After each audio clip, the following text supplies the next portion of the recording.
Every country needs a government to make decisions and get things done. This can be decisions about where to build roads and schools, or how to reduce the price of onions when they get too expensive, or ways to increase the supply of electricity. The government also takes action on many social issues. जो भी सामाजिक issues होते हैं उसको government follow करती है and उसको solution निकालती है. For example, it has several programs to help to the poor. To it does other important things such as running postal and railway service. The government also has the job of protecting the boundaries of the country and maintaining a peaceful relations with other countries. It is responsible for ensuring that all its citizens have enough to eat and have good health facilities. When it are natural disasters like the tsunamis or the earthquake, it is in the government that manually organizes aid and assistance for the affected people. There is a dispute or if sometime someone has committed a crime, or you find people in a court. Courts are also part of the government. Perhaps you are wondering how governments manage to do all this and way it is necessary for them to do so. When human beings live and work together, there needs to be some amount of organizations so that decisions can be made. Some rules have to be made that apply to everyone. For example, there is a need to control research and protect the territory of a country so people can feel secure. Governments do this on behalf of their people by exercising leadership, taking decisions, and implementing this among all the people living in their territories. And territories means pradesh. Levels of government. Now that you know that the government is responsible for, so look at here. Indian Railway,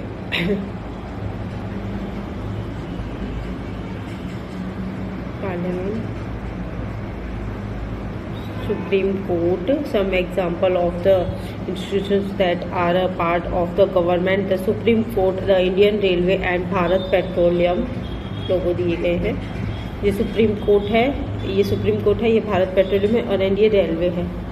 Many different things. Can you think of how it managed to do all this? The government work at different levels, at the local level, at the level of the state, and at the nation level. The local level means in your village, town or locality. The state level would mean that which covers an entire state like Haryana or Assam, and the nation's level reflects to the entire country. See the maps later in this book. You will read about how local government function, and when you go into the next few classes, you will learn about how governments function or at the state and central levels. And government, the government makes laws, and everyone who lives in the country has to follow this. This is the only way governments can function. Just like the government has the power to make decisions, similarly it has the power to enforce its decisions. For example, there is a law that says that all persons driving a motor vehicles must have a license. Any person caught driving a vehicle without a license can either be jailed or fined a large sum of money. Without these laws, of the government's power to make a decision is not of much use. Think of an example of another law. Why do you think it is important the people abide by this law? It is the people who give the government this power. They do this thought elections in which they vote for a particular person and elect them. Once elected, these persons from the government. In democracy, the government has to example its action and defend its decisions to the people. Another form of government is a monarchy. The monarch, king or a queen, has the power to make a decision and run the government. The monarch may have a small group of people to discuss matters with, but the final decisions making power remains with the monarch. Unlike in democracy, kings and queens do not have explain their action or defend the decisions they take. Discuss. Think of an example of another law. Why do you think it is important that people abide by this law? In addition to any action that governments can take, there are also steps that people can take if they feel that a particular law is not being followed. It is a person feels that, for example, that they were not hired for a job because of their religions or caste. He or she may approach the court and claim that the law is not being followed. The court can then give orders about what should be done. Types of government. Who gives the government this power to make decisions and enforce laws? The answer to this question depends on the type of government. There is in a country in a democracy. Discuss. Do you think it is important for people to be involved in decisions that affect them? Give two reasons for your answer. Well, which type of government would you prefer to have in a palace you live in? Why? Which of the statements below is correct? Correct the sentence that you think need corrections. In a monarchy, the country's citizens are allowed to elect whomever they want. In a democracy, a king has absolute power to rule the country. In a monarchy, people can raise questions about the decisions the monarchs take. Democratic governments. India is a democratic democracy. This achievement is the result of a long and eventful struggle of the Indian people.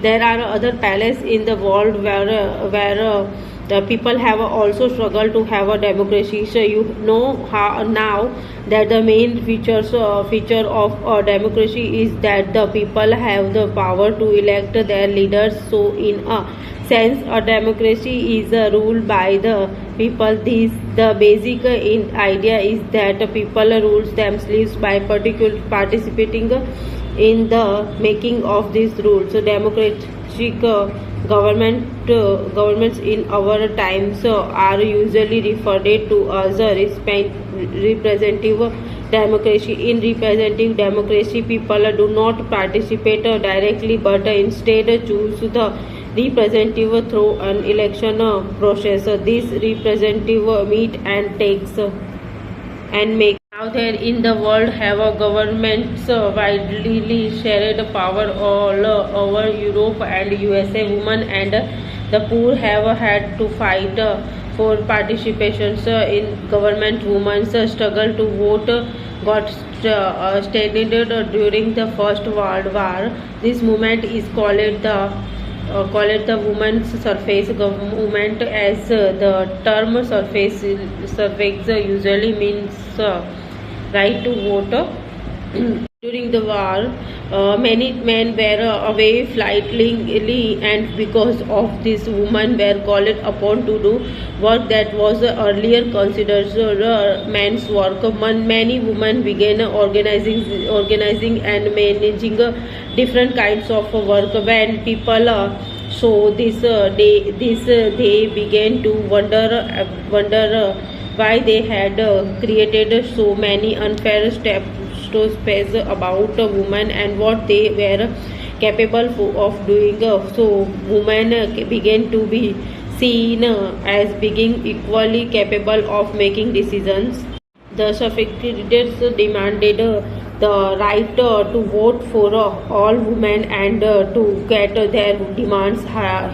That carried themselves to railings in a public palace. Many suffragettes were imprisoned and went on hunger strikes, and they had to be fed by force. American women got the right to vote in 1920, while women in UK got to vote on the same terms as men some years later in 1928. Voting in a rural areas, a mark is put on the finger to make sure that a person cast only one vote. Decision for the entire population. So this gives these days a government cannot call itself a democracy unless it allows what is known as a universal adult franchise.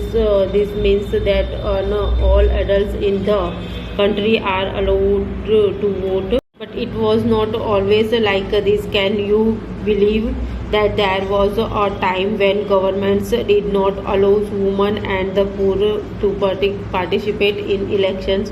In their earliest form, governments allowed only men who owned property and were educated to vote. This meant that women, the poor, the poverty-less, and the undistributed were not allowed to vote. The country was governed by the rules and regulations that these few men made.